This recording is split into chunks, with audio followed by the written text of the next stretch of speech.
sẽ ở nhà gầy khỏi nông tay nơi mồ nhà hồ ra mà cứ đôi mà thầm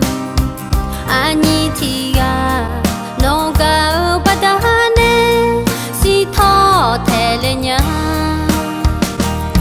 đô nó khô lá yo khuyên nghe ba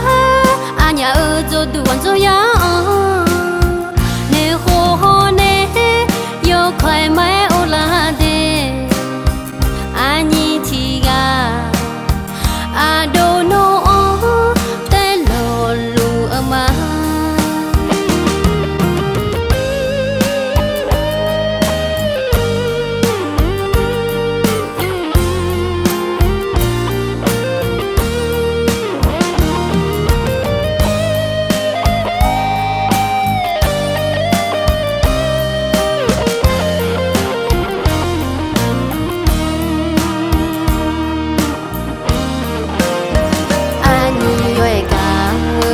đổ lên nô thì suga nè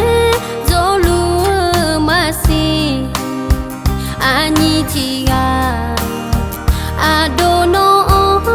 dối cả xe ở nhà gầy khỏi nông tay nơi mồ nhà hồ ra mà cứ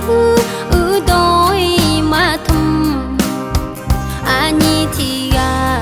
nông gạo bắt đá nè si thọ thề lên nhà đô nó khô lá yo